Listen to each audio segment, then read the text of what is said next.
Okay, so this question's for pro-choice. 3 in 10 teenage girls will get pregnant in America before they're 20. Parenthood is the leading cause of teenage dropout of high school. The law states to obtain an abortion, the teen mom must consult a parent before going through the procedure. Some teens are scared of their parents and don't want to admit the pregnancy to them. This law puts children's health and safety at risk and creates many problems in the family. If abortion clinics are a safe place, why can't teen moms decide if they want or don't want to keep their baby without a parent consent? You guys can talk within your team for a minute.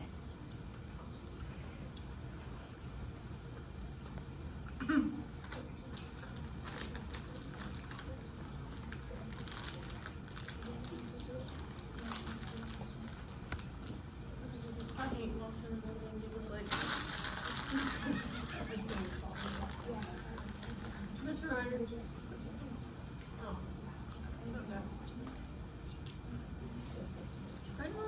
Okay, so we think that the reasoning for this is because with any medical procedure, when you're under the age of 18, you will have to get parents' consent. So, I mean, that's with an abortion, that's with anything like that. Like, you can't even go get a tattoo or a piercing under 18 without parent consent, so. It's your fault that you got pregnant, so you should still have to suffer the consequences of it. You should be able to go forward with your education. It's like, it's your fault that you got pregnant, so. Did we get another rebuttal? Yeah.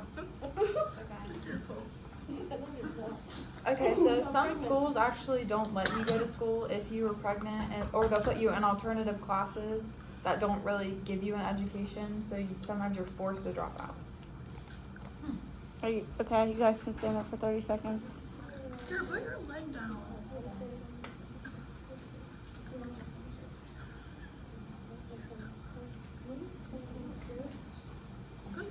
As long as you're in school and finishing your classes and doing everything you should be, that pregnancy is on you, and it will be up to you and your parents to decide what you're gonna do. But just because you're in school and got pregnant does not mean an abortion is the way you need to go. Okay. So the next question is for pro-life. There are many serious medical conditions where a mother will have to choose an abortion or die. Pulmonary hypertension is a pressure of the blood vessels connecting to the heart and lungs are too high. This can result in a mother going in heart failure, and there's a 50% mortality rate. Ectopic pregnancy is where the egg is fertilized inside the fallopian tubes. The treatment is an abortion to save the mother's life. Anaphylaxis is where the fetus is born with no brain or skull. This shows up on a prenatal screening, and if the mother chooses to go along with the pregnancy, the baby will shortly die after. In a scenario, abortion is the safest way for the mother. If abortion is banned in the United States, how many mothers will die from medical complications? How many mothers will be forced to carry a baby that's already deceased?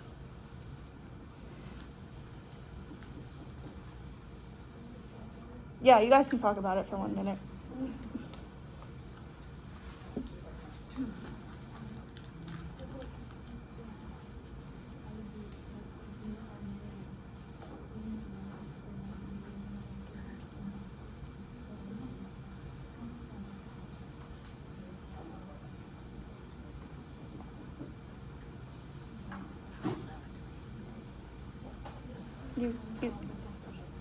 You guys can stand if you're ready.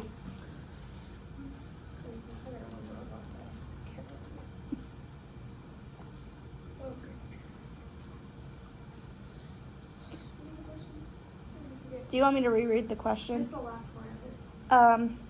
How many mothers will die from medical complications, and how many mothers will be forced to carry a baby that's already deceased? Regardless if you have a baby or not, you're probably going to have complications whether you were pregnant or weren't. So if you were to go along with it, one of them is going to die, and then in the other case, I think it's whatever is best to keep one of them alive. In this case, this is not a pro-life or pro-suicide thing. It's a life. Either way. You can stand up. Okay, so in this case, you're not actually pro-life, you're just pro-birth. Because if the mother dies, then it's death still, but you're complaining because things are dying. I'm saying that's the question. Okay, you guys can't interrupt each other. I'm just gonna talking say to that. you. You guys can't interrupt each other. Do you want me to restart? or no? You don't have to restart. You Okay. can continue where you left off. Once the baby is born, it's already dead, so why not just have the abortion and go on with your life and not have to go through the pregnancy that can kill you while you're already having the baby? There's no point. Okay, you guys can rebuttal if you guys would like. Okay. All right, so everybody's done with this question, right? Yeah. Are you guys done? Okay. So this one's for pro-choice. When a family becomes pregnant, they say we are having a baby. They don't say we are having a fetus. When a child is unwoman, women start to document. When the child is wanting, women start to document milestones and calling doctors. They do everything they can to ensure their baby is healthy. Why is it when a child is unwanted, the mother only needs one doctor's appointment, and that's to get rid of the unborn child? Why do we use different terms in pregnancy when a baby is wanted versus when it's unwanted? This is our question, right? Yeah, but you guys can talk if you guys want. So who goes first? Yeah. Okay, so can I say this? No, they're talking.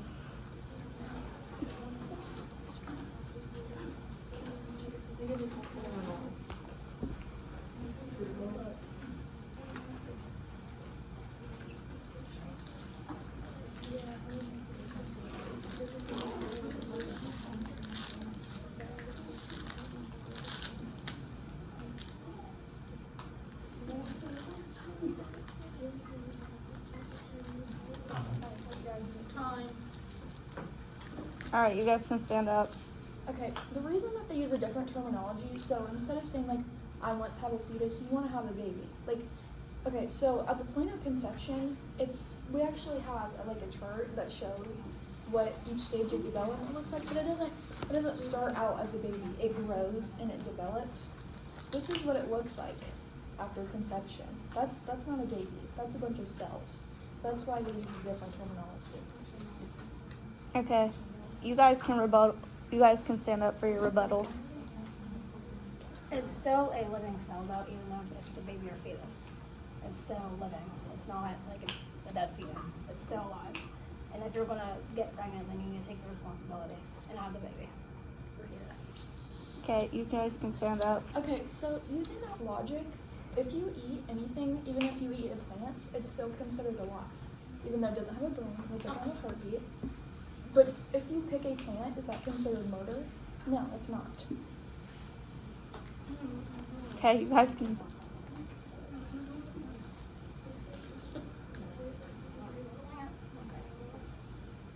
Okay, you guys done? You guys good? Okay, that was all the questions. So, who won the coin toss? Okay, so you guys can.